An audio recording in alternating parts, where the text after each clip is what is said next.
सीता राम चरित ते पावन,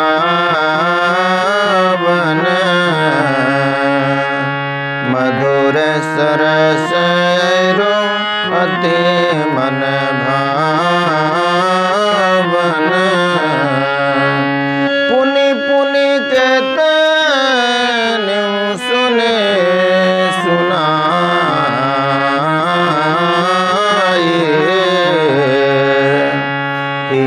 की प्यास बुझत न बुझाए। भरत प्रिय रामचंद्र के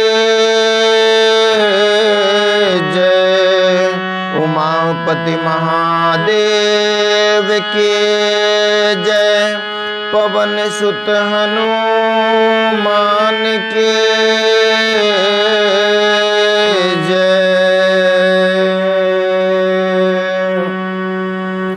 परम आदरणीय श्रोतागण, सादर नमन। आशा करता हूँ आप स्वस्थ एवं प्रसन्न मुद्रा में होंगे। आज आपके समक्ष प्रस्तुत है राधे श्याम रामायण का अगला प्रसंग, भाग 100। पूर्व के प्रसंग में हमने देखा मामा मारीच मृग बनने को तैयार नहीं था, क्योंकि ताड़का वध के प्रसंग में प्रभु श्री राम के बाणों से उसका क्या हश्र हुआ था उसे पता था, उसकी यादों में बसा हुआ था। लेकिन जब रावण ने उसे धमकी दी कि यदि उसने ऐसा नहीं किया तो रावण स्वयं उसे मार डालेगा। इस परिस्थिति में मारीच ने श्रेयस्कर समझा मृग बन जाना और प्रभु श्री राम के हाथों परम गति को प्राप्त करना। आइए देखते हैं अगला प्रसंग, किस तरह से मामा मारीच मृग बनता है और सीता मैया के हरण का मार्ग प्रशस्त होता है। दिन जब आते हैं बुरे, होते खोटे काम, यह दोनों पहुँचे वहाँ, यह दोनों पहुँचे वहाँ थे जिस वन में राम। जिस वन में प्रभु श्री राम सीता मैया और लक्ष्मण के साथ विराजे हुए थे, वहीं पर रावण और मारीच दोनों पहुंच जाते हैं। रावण ने वहां पहुंचते ही यह स्वांग बनाया नंगे का, अपनी असलियत छुपाने का कर लिया भेष भिखमंगे का। उसने रावण ने अपनी असलियत को छुपाने के लिए भिखारी का वेश धारण कर लेता है। जब बुरा काम करता कोई तो हृदय सशंकित होता है, त्यों वेश बदलने से पहले रावण कुछ कंपित होता है। बुरा काम करने के लिए जब भी कोई आगे बढ़ता है तो उसका हृदय सशंकित हुए बिना नहीं रहता है। इसी तरह से रावण वेश बदलने के पहले कुछ कंपित सा होता है। मारीच बड़ा माया भी था, मृग रूप धार वह गया वहीं, श्री सीता राम जहाँ पर थे चौकड़ी मार वह गया वहीं। मृग रूप धारण करके मारीच पहुंच जाता है माया के वशीभूत जहां श्री सीताराम पधारे हुए थे। मृग नयनी ने जिस समय देखा मृग की ओर, बोल उठी रघुनाथ से उसी समय कर जोर। मृग नयनी सीता ने जिस समय मृग की ओर देखा है, रघुनाथ जी से जोर देकर वे बोल उठी। क्या कहा उन्होंने? कुलभूषण दुख हरण दीन बंधु भगवान, दासी की बिनती सुनो स्वामी दया निधान। हे रघुकुल भूषण दुख हरण दीन बंधु भगवान, इस दासी की बिनती सुनिए, हे दया निधान सुनिए। मृग ऐसा तो देखा न सुना, जैसा यह सुघड़ सलोना है। देखो तो सर से पांव तलक सारा सोना ही सोना है। हे नाथ, इस तरह का मृग न तो कभी देखा था और नहीं सुना था। ऐसे मृग के बारे में कितना सुघड़, कितना सलोना है। देखिए तो सर से पांव तलक सारा सोना ही सोना है। हे नाथ खाल लाओ इसके, तो कुटिया का सिंगार होगी।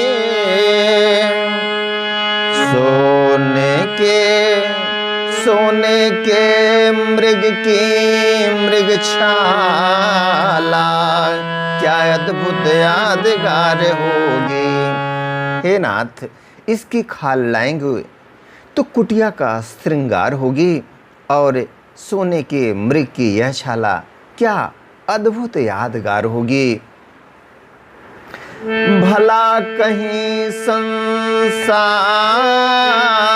में हुआ सुवर्ण कुरंग,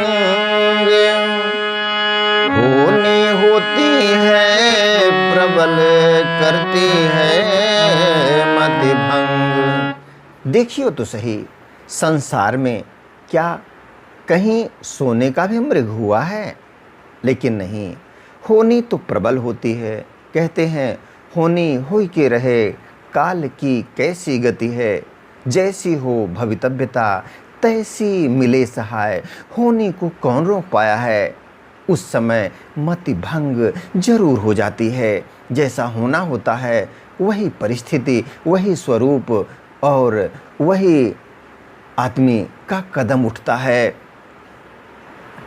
बाण चढ़ाया राम ने खींच धनुष की ओर, बाण चढ़ाया राम ने खींच धनुष की डोर।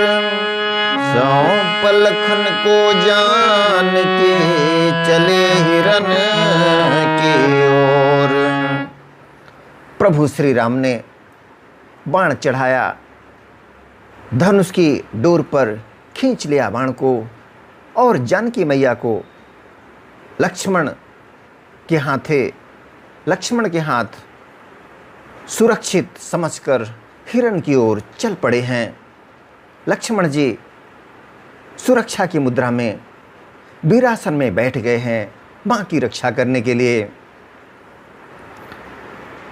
कैसी मृगया या कैसा मृग, वह एक तिलेस में छाया थे। मायापति जान रहे थे सब, जो होने वाली माया थी। कैसा मृग, कैसा मृग का शिकार, यह तो एक तिलिस्मी छाया मात्र थी। मायापति प्रभु श्री राम सब कुछ जान रहे थे। इस माया के माध्यम से क्या होने वाला था। धनवा पर डोर, डोर पर सर, सर चुटकी में चटकाते थे। माया मृग के पीछे पीछे मायापति भागे जाते थे। धनुष पर डोर, डोर पर सर और सर चुटकी में चटकाते हुए मायावी मृग के पीछे मायापति प्रभु श्री राम भागे जा रहे थे। भौहों पर था तिरछा तनाव, माथे पर बल थे पड़े हुए। लोचन दोनों चौकन्ने थे, लोचन दोनों चौकन्ने थे, मृग के शिकार पर लड़े हुए। भौहों पर प्रभु श्री राम के तिरछा तनाव नजर आता था। माथे पर बल की रेखाएं थी, बल खाती रेखाएं थी। उनके लोचन चौकन्ने थे, मृग के शिकार पर आंखें गड़ी हुई थी। हो इसी बहाने देव कार्य, यह चाव चरण की गति में था। मृगया के नाते माथे पर भूभार भाव भूपति में था। इसी बहाने देव कार्य हो, अर्थात सीता हरण, और इसके पश्चात जो होना है यह चाव चरण की गति में था। प्रभु श्री राम के जब चरण आगे बढ़ रहे थे तो यह चाव दिखाई देता था। मृगया के नाते माथे पर भूभार भाव भूपति में था। माया मृग माया करता था, छुप छुप कर सम्मुख आया था। कन अखियों से मायापति की छवि भी निहार तो जाता था। मायावी मृग माया करता हुआ कभी छिप जाता, कभी सम्मुख आ जाता, और कनखियों से मायापति प्रभु श्री राम की ओर निहार निहार कर वह धन्य भी हो रहा था। थक गए राम चलते चलते, थक गए राम चलते चलते, मुख पर श्रम बिंदु झलक आए। उस ओर देखने यह चरित्र देवता विमानों पर छाए। प्रभु श्री राम चलते चलते थक गए, मुख पर श्रम बिंदु झलक आए, और यह चरित्र देखने के लिए देवता विमानों पर छा गए, उमड़ गए देव वृंद इस दृश्य को देखने के लिए।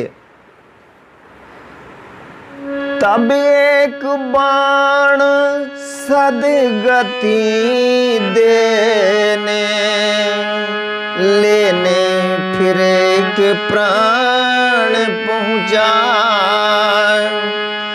उस नयन बाण के साथ साथ प्रभु का वह काल बाण पहुंचा। तब प्रभु श्री राम का एक बाण सदगति देने के लिए, मारीच मायावी मारीच के प्राण लेने के लिए आगे बढ़ा। उस नयन बाण के साथ साथ प्रभु का वह काल बाण पहुंचा। अब क्या हुआ? अब तो माया सब नष्ट हुए, माया का मृग मारीच हुआ। जी भर कर राम रूप देखा, आनंद हृदय के बीच हुआ। अब मायावी मारीच की माया नष्ट हो गई। वह मारीच स्वरूप में आ गया। जी भरकर उसने प्रभु श्री राम के दर्शन किए, आनंद हृदय के बीच में, और दर्शन करके कृतार्थ हुआ, धन्य धन्य हो गया। और फिर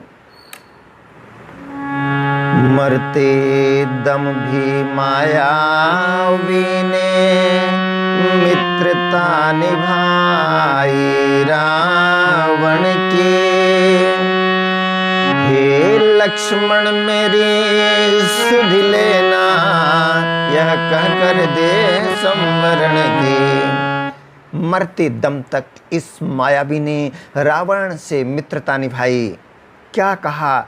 जब प्राण पखेरु उड़ रहे थे तब इस मायावी मारीच ने कहा, हे लक्ष्मण मेरी सुध लेना। यह कहकर उसने प्राण त्याग दिए। और ये जो वाक्य थे, हे लक्ष्मण मेरी सुध लेना, पहुंच जाते हैं सीता मैया के हृदय तक। वाक्य नहीं था एक लौह थाया काशी तीर, बीधा जिसने सिया का कोमल मृदुल शरीर। सीता मैया ने समझा कि प्रभु श्री राम संकट में हैं, इसीलिए लक्ष्मण को याद कर रहे हैं। वास्तव में ये वाक्य तो मारीच ने मायावी मारीच के थे, और इसी वाक्य ने सीता मैया को अधीर कर दिया है। और वे लक्ष्मण जी को प्रभु श्री राम की सुध लेने के लिए, जो लक्ष्मण जी सीता मैया की सुरक्षा में प्रभु श्री राम के द्वारा तैनात किए गए थे, उनको जोर दे करके और सौगंध दे के प्रभु श्री राम की कुटिया से हटा देती हैं सीता मैया। और वह अवसर निर्मित हो जाता है। अकेली सीता जी कुटिया में रहती हैं और रावण जाता है और मैया का हरण करता है। आदरणीय श्रोतागण, आज्ञा दें, इसी प्रसंग के साथ मिलेंगे पुनः एक नए प्रसंग के साथ। तब तक आप स्वस्थ रहें, प्रसन्न रहें। वीडियो देखने के लिए धन्यवाद एवं आभार।